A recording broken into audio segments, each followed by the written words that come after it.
안녕하십니까 새생명신의 여러분. 2021년 가을 학기 이번에 바울의 편지들 저희가 함께 볼 텐데요.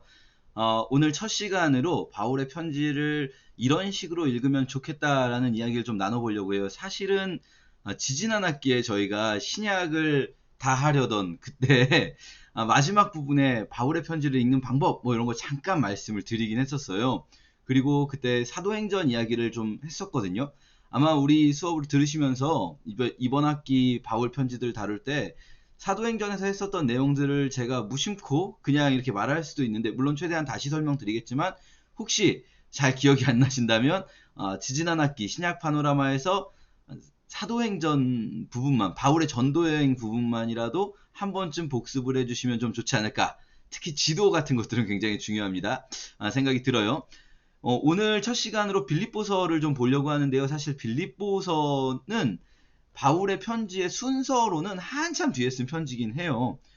제일 뒤쪽에, 거의 뒤쪽에 있어야 되는 편지이지만 이걸 먼저 보는 이유는 오늘 우리가 나눌 이야기에서 되게 중요한 지점이 빌립보서에서 쉽게 볼 수 있기 때문인데요. 그게 뭐냐면 바울의 편지를 읽을 때 어떤 교리책으로 보지 말아야 한다, 이런 내용인데 한번 차츰차츰 확인해 보도록 하겠습니다.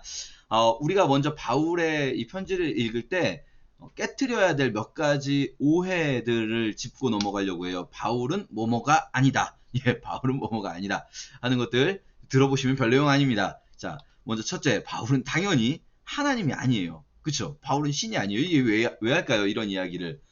어, 많은 분들이 오해하시는 게, 바울의 편지를 읽을 때 그 편지의 모든 내용을 어떤 하나님이 온전히 주신 말씀으로 받아들이시는 경우가 있어요.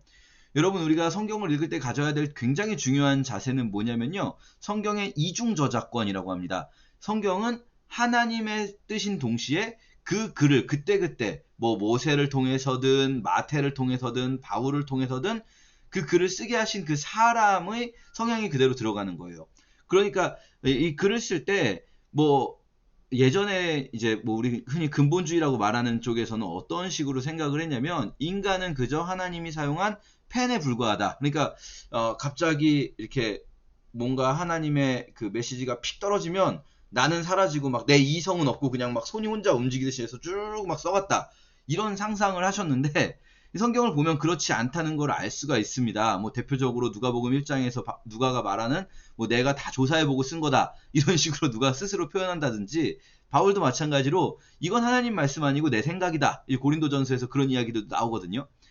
바울의 어떤 인간으로서의 성격이나, 이 바울이라는 사람 성격이 좀 셉니다. 인간으로서의 성격이나 바울의 글쓰기 습관 같은 것들이 이 글에는 분명히 묻어나 있어요. 인간인 바울이 쓴 글인데, 하나님이 그 바울을 통해서 그분의 메시지를 전달하고자 하셨을 때 바울의 성품, 바울의 글쓰기 패턴, 이런 것들이 그대로 묻어나는 거예요. 그대로 그걸 사용하시는 거죠, 하나님께서.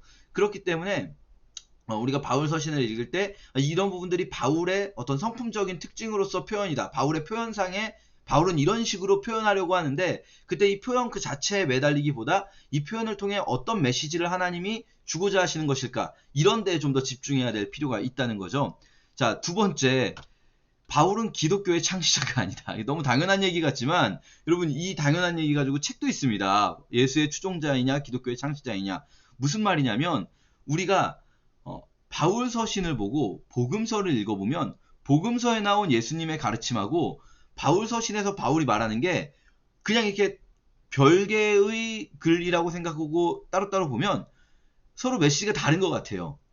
예수님은 복음서에서 무슨 말씀하셨냐면 각 사람의 행한 대로 심판하시리라 말씀하셨고, 예수님은 여러 가지 행동들을 많이 강조하셨어요. 그렇죠? 이웃을 사랑하라고 하셨고, 이웃 사랑을 위해서 해야 될 일들을 여러 가지 말씀을 하셨어요. 그리고 예수님의 가르침 속에서는 분명히 우리가 어떻게 살아야 하는가가 굉장히 중요한 지점이기도 해요. 근데 바울은 뭐라고 하냐면, 우리가 어떻게 행하든지 그것이 행위로 구원을 얻는 것이 아니라 오직 믿음으로만 구원을 얻는다. 예수를 믿는 믿음으로 구원을 얻는다라고 말을 하지만 예수의 가르침대로 행해야 된다라는 표현은 바울은 사실 많이 쓰진 않아요. 그러다 보니까 사실 개신교는, 기독교는 2000년 동안, 2000년 없었죠, 개신교는. 기독교 전체, 개신교 이전까지 포함해서 기독교 2000년 역사에서 사실 기독교의 교리를 확립하는 데는 아주 초기부터 예수의 가르침보다 바울 서신이 더 큰 역할을 했었어요. 그러다 보니까 어떻게 되냐면 복음서에 나타난 예수님의 가르침이 실제 예수님께서 이 땅에서 계셨을 때 하셨던 말씀들은 그냥 뭐랄까요? 약간 뒷방 취급되는 거고, 바울이 예수님을 신격화해서 예수님이라는 존재를 믿어야 된다라고 말하지만 사실 그 믿는 자들이 해야 할 교리적인 내용은 바울이 만든 이야기가 됐다는 거죠. 그래서 이것을 우리 기독교인들은 아무 생각 없이 그냥 받아들이면 그냥 당연히 우린 예수님 믿는 거고 당연히 예수님이 기독교 창시자고 바울은 예수의 추종자라고 하지만, 냉정하게 이 상황을 분석하시는 분들이 보기에는 아니다, 기독교는 바울이 만든 거다, 이렇게 말을 할 수밖에 없는 상황인 거고, 이거 여러분 기분이 나쁘시더라도 가만히 생각해보면 그런 것 같기도 하다라는 생각을 할 수 있어요. 물론 이 지금 보여드린 이 데이비드 웨넴의 책은 그게 아니라는 걸 논증하는 책이에요. 그게 아니고 바울은 예수의 추종자가 맞고, 근데 그러려면 뭐가 문제냐면 그동안 기독교가 바울 서신을 예수 그리스도의 가르침을 벗어나서 해석해 온 거예요. 그게 문제라는 거예요. 바울 서신을 해석할 때는 바울이 지금 사실 어떤 사람의 말이나 글을 해석한다, 말보다 더 어려운 게 글이에요. 왜냐면 글이라는 것은 이 맥락을 이해하지 않고 해석하면 해석의 방향성이 굉장히 여러 가지예요. 제가 만약에 지금 여러분 비 오네요 이러면 이 비 온다는 말이 좋다는 말인지 싫다는 말인지 아니면 그냥 비가 오고 있다는 정보를 알려주는 것인지, 이거는 사실은 맥락 속에서 파악이 돼야 되거든요. 만약에 제가 뭐 내일 뭐 중요한 일을, 오늘 중요한 나가서 밖에서 해야 되는 일이 있어요. 그럼 비 온다는 말은 안 좋은 얘기죠. 못 한다는 얘기죠. 그런데 제가 막 비를 기다리던 농부예요. 그러면 비 온다는 말은 좋은 얘기잖아요. 그렇죠? 이게 제가 어떤 맥락 속에서 말을 하느냐에 따라서 지금 이 글의 해석의 여러 가지 가능성 중에 이 해석이 맞구나라고 할 수가 있는 거거든요. 근데 바울의 서신을 예수님의 가르침이라는 맥락 속에서 해석했어야 되는데 그러지 않고 바울의 서신만 따로 떼어서 해석을 해왔다. 그래서 마치 바울이 기독교의 창시자인 것처럼 되어왔다. 이 부분을 이제 지적하는 말인 거예요. 그래서 여러분 저희가 이제 바울 서신을 볼 때 이 구절 떼어가지고 몇 개 구절 떼어서 그걸로 교리화시킨 그런 식으로 바울 서신 읽기를 하는 것을 최대한 배제하고 지양하려고 노력을 하려고 합니다. 그래서 똑같은 얘기죠. 바울이 교리책을 쓴 것이 아니다. 바울은요 결코 본인이 편지를 쓸 때 내가 이제 기독교라는 종교가 나로부터 이제 출발해야 되는데 기독교라는 종교의 교리를 이렇게 잡아가야겠구나라는 의도를 가지고 글을 쓰지 않았어요. 이미 바울 이전에 예수 그리스도를 따르는 이들의 이 공동체 기독교가 있었고, 바울은 그 교회들만의 상황에서 교회에 이제 어떤 상황이 발생했다고 할 때 편지를 내가 편지를 써야겠다라는 생각으로 편지를 쓴 거예요. 결코 교리로서 쓰여진 글이 아니라는 겁니다. 특히 오늘 이제 빌립보서 보시면 이거 진짜 편지구나, 말 그대로 편지구나. 다만 우리가 거기서 교리를 얻어올 수 있는 것은 그 편지를 통해서 바울이 편지를 쓸 때 하나님의 성령께서 감동을 주셔서 그 편지 속에 하나님의 뜻이 드러나 있다. 그것을 우리가 교리화시킬 수 있는 부분들이 있을 수 있는 것이지 이 편지 자체가 교리책으로서 기능해서는 안 된다라는 겁니다. 그러면 이 맥락이 다 배제돼 버리고 이상한 교리가 만들어질 수가 있는 거죠. 자, 오늘 그러면 예수님의 가르침을 전했던, 자기가 만든 이야기가 아니라 예수님의 가르침을 전했던 우리와 같은 예수 그리스도의 제자 중 한 명인 바울이 쓴 편지, 우리 같이 한번 빌립보서를 읽어볼 텐데요. 지난번 신약 파노라마 했을 때 기억하실지 모르겠는데 바울 편지를 읽는 방법 3가지 말씀드렸었어요. 첫째는 이 편지라는 건 우리가 한쪽의 이야기만 듣고 있는 거잖아요. 말하자면 전화해서 그래? 야, 내가 그러지 말라고 했잖아. 야, 그래. 그건 그런 일이지. 이렇게 양쪽의 대화 중에 한쪽만을 듣고 있는 거예요, 우리는. 그러면 어떻게 제일 중요한 건 어떻게 이 상황을 재구성하는가, 이 대화의 맥락을 우리에게 들리지 않는 바울의 편지를 받는 쪽의 이야기를 어떻게 우리가 재구성해낼 수 있는가, 이게 중요한데 그 3가지가, 첫째는 제일 중요한 건 편지 내부에서 우리가 전화를 들을 때요 그런 경험 있으실 수 있어요. 잘 들어보면 상대방이 무슨 얘기하는지 못 들어도 그냥 이쪽 한쪽만 말하는 것도 잘 옆에서 듣고 있으면 무슨 얘기하는지 알 수 있거든요, 대충. 그게 중요합니다. 편지 내적인 자료들, 편지의 정황을 구성하는 자료들이 있고요. 두 번째는 편지 외적인 자료들 중에서 성경 안에 있는 다른 성경의, 이 편지 말고 다른 성경에서의 자료들이 있습니다. 대표적인 것이 바울 서신을 읽을 때 중요한 것은 사도행전이에요. 그래서 바울의 편지를 읽을 때는 사도행전에서 바울과 그 교회의 관계, 이 바울이 편지를 보내는 교회나 개인의 관계를 잘 먼저 파악하고 그 다음에 읽어야 돼요. 그리고 세 번째로 이제 외부 자료, 또 다른 외부 자료가 있다면 어떤 그 시대의 역사나 문화나 혹은 지리, 뭐 지도 등을 활용한 외부 자료들이 있겠죠. 사실 성경을 전문적으로 이제 뭐 신학을 배우지 않는 입장에서는 이 세 번째 외부 자료, 그러니까 세 번째 자료, 성경 외적인 그 시대의 역사, 문화, 지리적인 자료들을 얻기는 쉽진 않을 수 있어요. 그래서 보통은 이제 그냥 개론서 같이 한 권에 짧게 표현되어 있는, 혹은 성경책에 보면은 성경 맨 앞장에 그 각 성경이 시작되는 맨 앞장에 짧게 그 개요가 쓰여져 있는 책들이 있긴 있어요. 그런 것들 짧은 내용이라도 엑기스만 간추린 거니까 좀 잘 읽어보면 도움이 될 수 있습니다. 하지만 자, 중요한 게 있어요. 이 세 번째 자료가 없더라도 첫 번째, 두 번째 자료를 최대한 잘 활용하시면 충분히 대부분의 성경은 맥락을 파악할 수가 있을 겁니다. 자, 그럼 빌립보 교회와 바울의 이야기를 먼저 한번 살펴보도록 할게요. 빌립보 교회와 바울의 관계를 사도행전을 통해서 보는 거죠. 사도행전에서 빌립보 교회가 처음 나온 것은 사도행전 16장입니다. 자, 사도행전 16장에서 드로아에서 배를 타고 사모드라게로 직행했다 이렇게 나오는데, 이게 무슨 말이냐면요. 드로아가 여기입니다. 자, 바울이, 우리 기억하실지 모르겠는데 복습 한번 해볼게요. 여기가 바울의 1차 전도 여행 지역입니다. 남갈라디아라고 부르는 바울의 1차 전도 여행 지역을 바울이 두 번째 전도 여행할 때, 1차 전도 여행 때는 배 타고 이렇게 들어와서 이렇게 돌고 다시 이렇게 나갔는데, 두 번째 전도 여행할 때는 바울이 바나바하고 싸웠죠. 마가 문제로 바울이 바나바하고 싸우고, 바나바는 배 타고 가고 구브로로 가고, 바울은 육로로 가서 자기 고향이죠. 바울의 고향인 다소, 여기 다소입니다.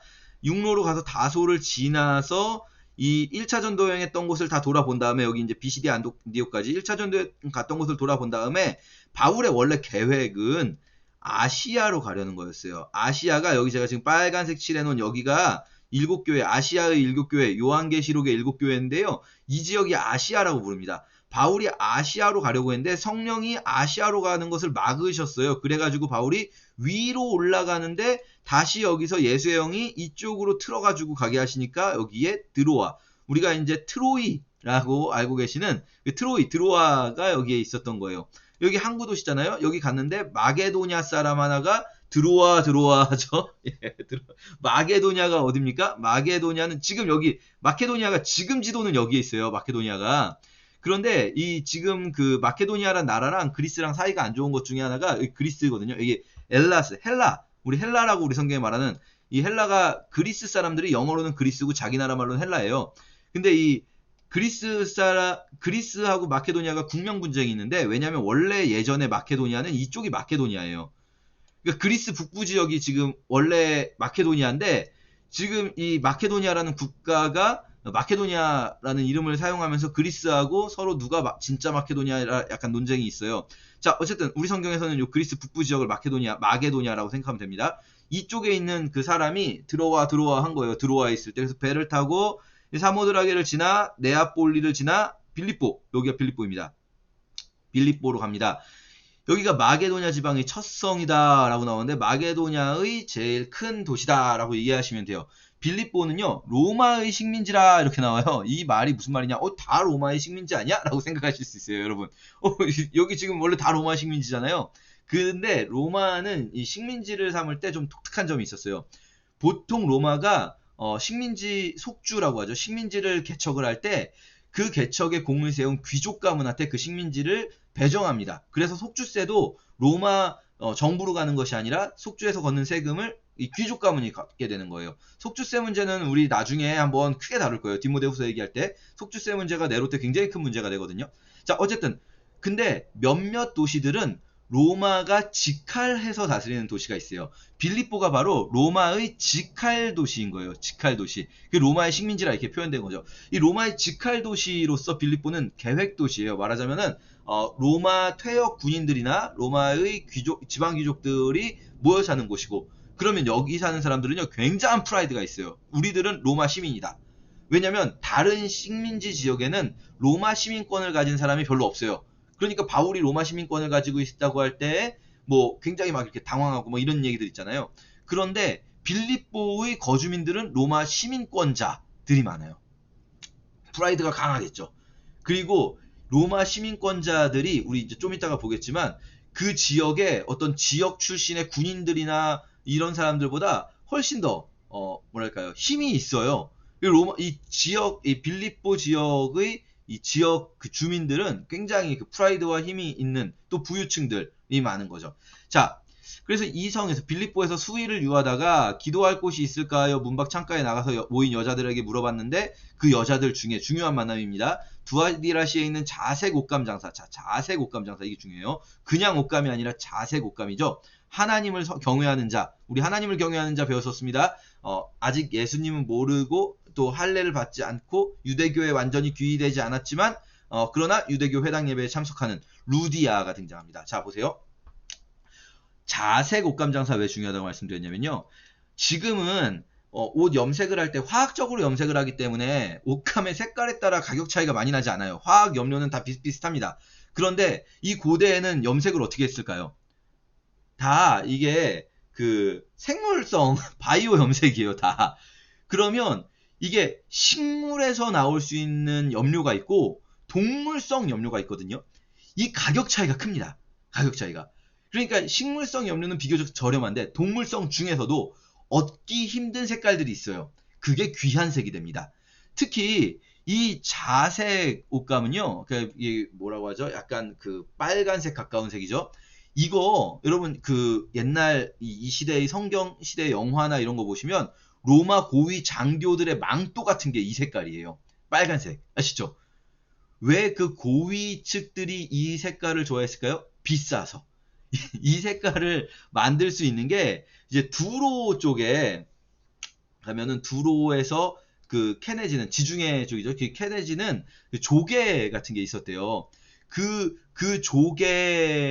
조개에서만 아주 소량 채취되는 거예요. 그 조개에서만.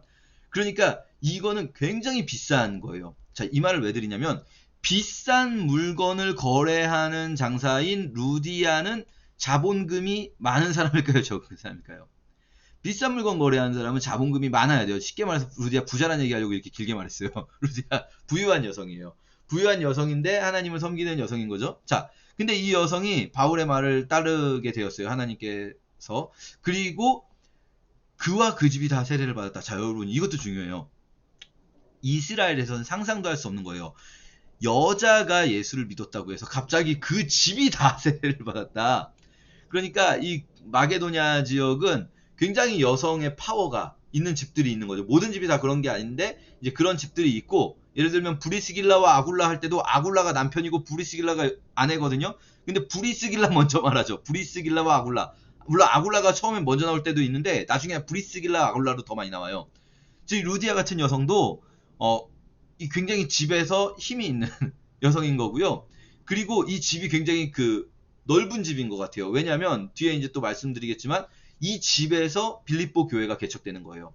자, 이 무슨 말씀 드리려고 하냐? 빌립보 교회는 재정적으로 강력한 후원자가 있는 교회였다. 빌립보 교회는. 그러니까 굉장히 재정적으로 탄탄한 교회였을 것이다.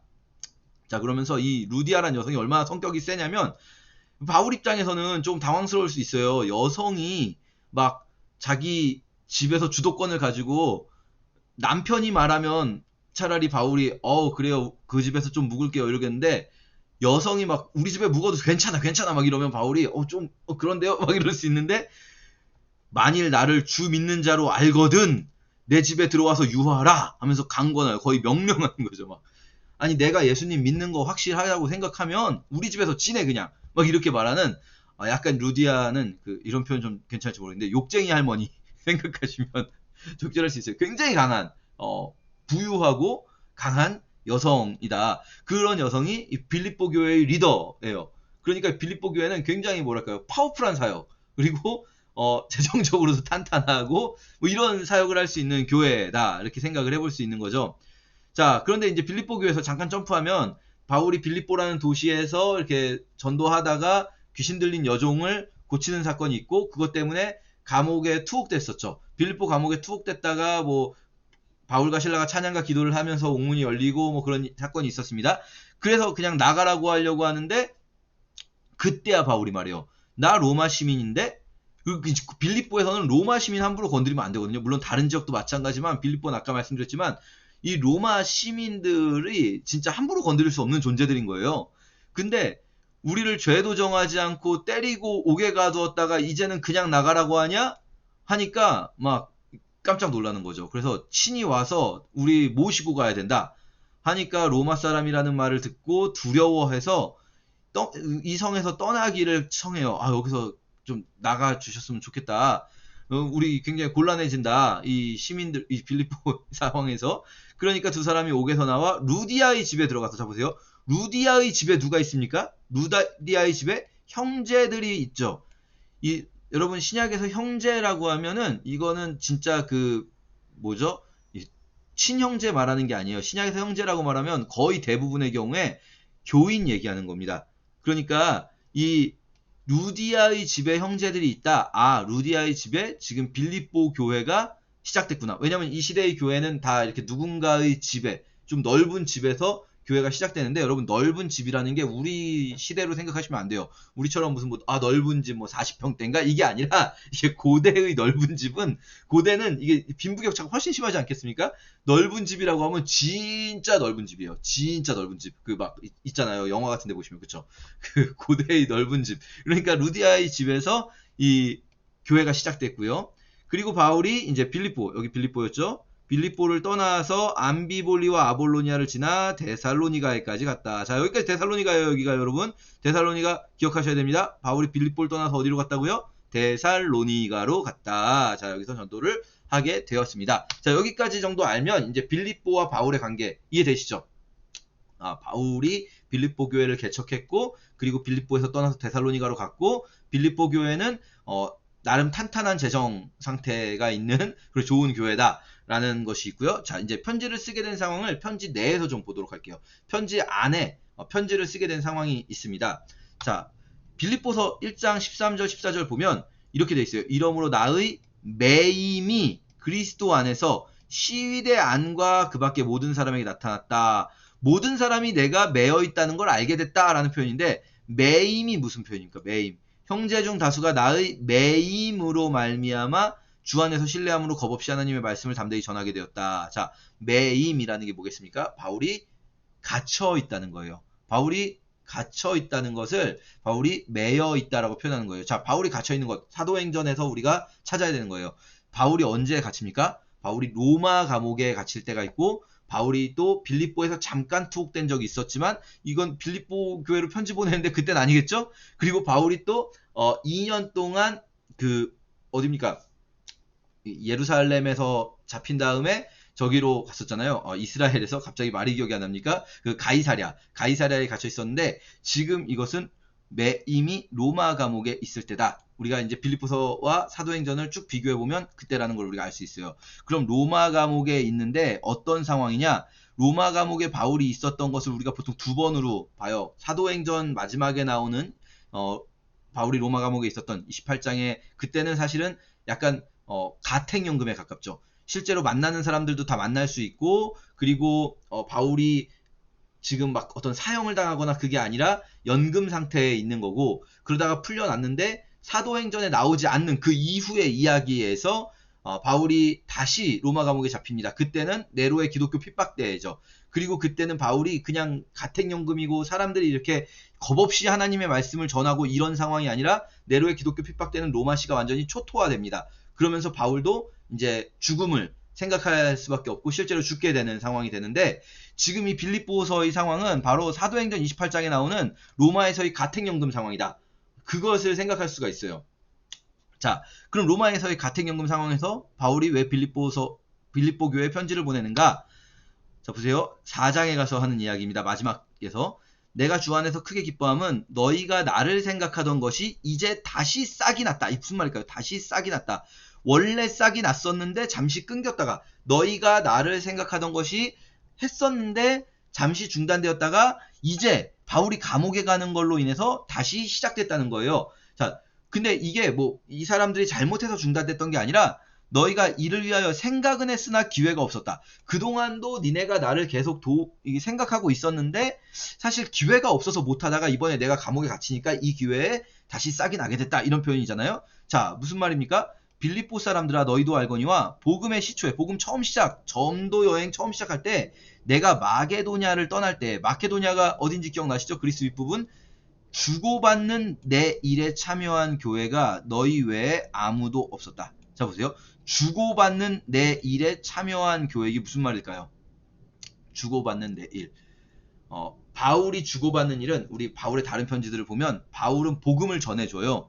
그리고 바울은 연보를 걷어요. 자기가 쓸 돈이 아니라 어디 가져다 주는 연보냐면 우리 이제 계속 이 얘기는 계속합니다. 고린도전서에도 그렇고 고린도 후서에도 그렇고 바울은 교회들을 다니면서 돈을 걷었어요. 되게 이상하죠? 돈을 걷었다고 하면 예루살렘에 이스라엘에 갖다 주려고 했어요. 왜냐면 이 당시에 지금 아직 네로의 핍박 이전이기 때문에 다른 도시에 있는 그 기독교 공동체들은 어려움이 크게 없습니다. 특히 이방인 지역의 교회들에게는 어려움이 있을 게 별로 없는데 유대인들에 의한 핍박이 심할 때요. 이때는 로마가 기독교 핍박 시작하기 전이기 때문에 유대인이 이제 기독교 핍박을 하는데 다른 도시에서는 이방인들 특히 부유한 이방인들이 있는 기독교 공동체를 유대인들이 공격할 수가 어렵겠죠. 물론 데살로니가 교회 같은 경우는 공격을 당하기도 합니다만 근데 이스라엘 안에 있는 기독교 공동체는 굉장히 어려운 상황에 처해 있었어요. 그때 바울은 이방인 교회를 돌면서 전도도 하고 또 돈도 이 상황을 설명하면서 돈도 걷고 그래서 예루살렘을 위한 연보를 걷었어요. 그걸 이제 갖다 주기 위해서. 대단한 사람이에요. 이거 돈 걷으러 다니는 것도 스케일이 커요. 자, 그런데 그거를 처음에는 빌립보 교회만 했다는 거예요. 그리고 이 예루살렘 교회를 위한 것뿐 아니라 나의 쓸 것도 보냈대요. 나의 쓸 것. 그것도 한 번뿐 아니라 두 번이나 데살로니가에 있을 때 여러분 잘 생각해 보세요. 데살로니가에 있을 때가 언제입니까? 빌립보 떠난 직후죠. 빌립보 떠나고 데살로니가로 갔고 그때는 아직 마게도냐예요. 데살로니가까지는. 자, 그런데 데살로니가에 있을 때 한 번도 아니고 두 번이나 이게 무슨 표현입니까? 여러분 솔직히 말해서 두 번이 어떻게 생각하면 그냥 두 번일 수도 있어요. 그냥 작은 걸 수도 있어요. 근데 바울이 이걸 너무 고맙다는 표현을 하고 싶은 거예요.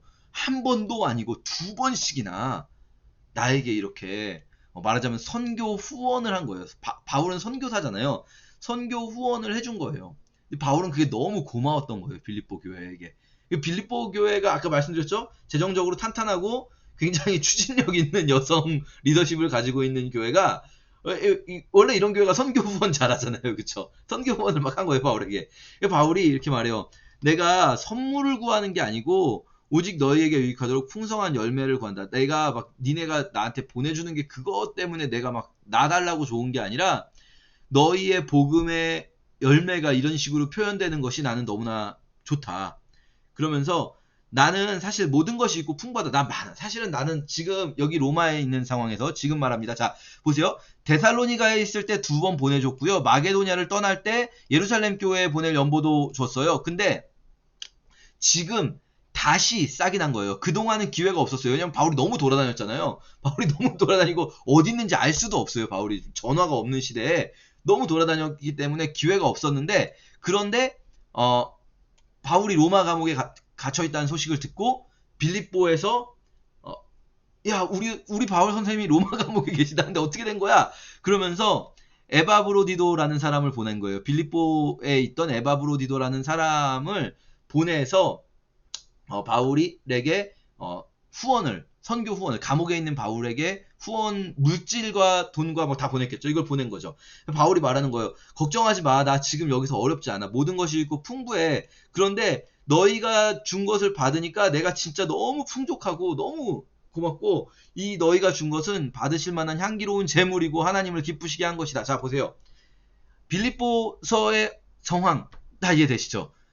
쉽게 말하면 이건 뭐냐면요. 선교 후원에 대한 선교사님의 감사 편지예요. 여러분 생각해 보세요. 선교사님들이 지금도 선교사님들 후원하면 선교사님들이 선교 편지 보내잖아요. 그쵸? 근데 그때 대놓고 돈 줘서 고마워요 이렇게 보내지 않거든요. 그렇게 보내는 선교사님이 어디 있습니까? 막 지금 상황도 이야기하고 또 복음에 대해서도 이야기하고 그러면서 이런 감사를 슬쩍 표현하는, 그게 지금 자연스러운 선교 편지인 거예요. 빌립보서는 선교 후원에 대한 바울의 감사의 답장이다 라고 이해하고 빌립보서를 보셔야 빌립보서가 정상적으로 이해될 수가 있습니다. 자, 여기까지 생각을 하고 이제 빌립보서를 읽으시면 되는데요. 이게 너무 길어지면 제 생각에는 이게 또 영상이 너무 길어지면 잘 안 보시기 때문에 여기까지만 들으시고 빌립보서를 먼저 직접 읽어보시면서 좀 해석을 하셔도 좋을 것 같고요. 혹시 빌립보서 내용을 좀 더 자세히 듣고 싶은 분들은 제가 영상을 따로 만들어서 올리도록 하겠습니다. 여러분 직접 빌립보서를 읽으시는 게 가장 중요합니다. 이번 학기에서 가장 중요한 거는 영상을 보시는 게 아니라 한 주에 이 바울의 편지를 하나하나 읽어가는 그것이 가장 중요하다는 것 기억해 주셨으면 좋겠습니다. 감사합니다.